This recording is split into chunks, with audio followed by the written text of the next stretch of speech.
Hey guys, it's Pia. I am coming to you with another pet peeve. We're going to talk about pop-ups today. So if you are tuning in, give me a high five, add your comments and questions to the discussion, and we'll get started. I'm going to give it just a couple seconds here. I'm testing out yet another app on Facebook Live to see if we can broadcast from a desktop. So always trying to test new tools for my clients and everyone else. So let's see if we are broadcasting. I'm going to check in with Amy and my team, and then we'll get started. Thanks for joining me, you guys.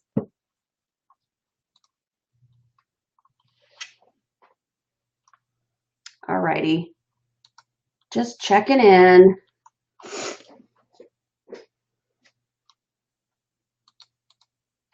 What I like about this app is that you can make comments directly on the app. Let me show you. It's really cool. It's going to show up. Hold on, I swear. Anyway, enough messing around. Hello! So today on Pia's Pet Peeves, we're talking pop-ups on your website. So you know those annoying little boxes that pop up on websites that you visit? Yeah, I hate them.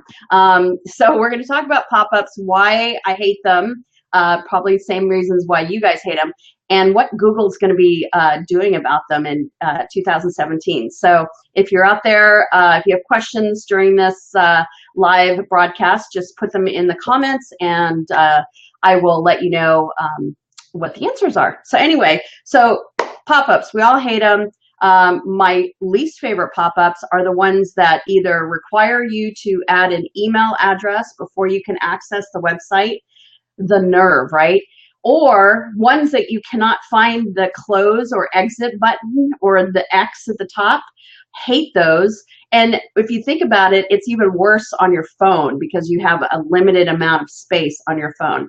So here's what Google's plan is. Now I call it degrading your site, meaning when you search for a keyword and your site could be a result in that search, they're going to push you down if you have pop-ups. And the reason why they're doing this is not to be mean. They just want to create a better user experience for the person who's searching for your business. And this is specifically mobile only. So if most of your business comes from desktop users, then you really don't have anything to worry about. But the reality is 60% of your potential clients are going to be searching for what you offer, service and products, on their phone. So pay attention because they're rolling this out. This is the second of two major updates to the algorithm that Google is launching in 2016. So at the end of this year, they will push you down in the search results if you have these pop-ups on your website. Now, not all pop-ups, so, and specifically for mobile. So here's the deal. Even if you hate pop-ups, according to a lot of marketing data and my experience, they actually do convert, meaning people actually do sign in and do opt into your email. So it does convert. So it's kind of a love-hate relationship. Anyway, so I'm just getting started on pop-ups, Pia's Pet Peeves, and how Google is going to handle them in 2017. So we talked about blocking content. So one of the big things that Google does not want to happen is when you search for, say, dentist in Issaquah or Seattle, and one of the websites is your website that comes up, and the first thing they see is a big old box that's covering the information that you were searching for under that pop-up box. They don't want that to happen. So if that's the case, you need to either remove that box or you need to move the location. They want the stuff that is being searched for, they want to serve up to the reader, and if it's being blocked by a big old box, then it's not going to work for them. Then the other type of box or type of pop-up that they're going to frown on or degrade in the search results is the kind that takes up the first half or third of a website.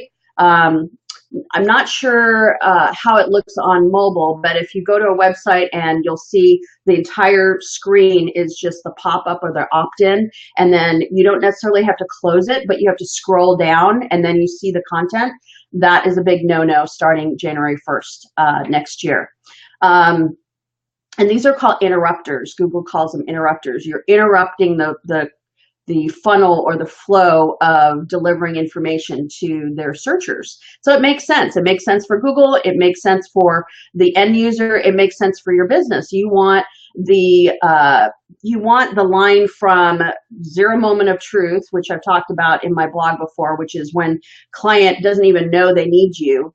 That's the zero moment of truth, to actually picking up the phone and calling you or contacting you, right? So you want that to be really smooth. You want it to be short and quick and as easy as possible. So that's kind of the why behind why they're doing this. So what is a pop-up that's going to be not a big deal next year? So if you have a message that pops up, doesn't have to be an opt-in, it could just be like special today or whatever, that scrolls with the information. So you've seen these at the top on the header and the footer. These are totally fine because they're not blocking a lot of the content. So that's okay. If you have a site where you need age verification, totally fine. If you have a membership site that requires a login before you can access hidden information, totally fine. If you have cookies on your website and you need verification that it's okay for them to add them to your search, then that's totally fine. And then the actual pop-up boxes are still okay as long as they take up a smaller area.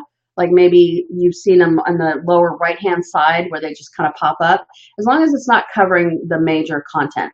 So that's it. So they are my pet peeve, but they do convert. The changes that are coming from Google make complete sense to me. And I think with just a few tweaks, you can fix this on your website. If you need help with it and just need me to take a look at your website, just say I'm in the comments below, and I'd be happy to help you out. So this has been Pia's Pet Peeves. Thanks for joining me. Bye, guys.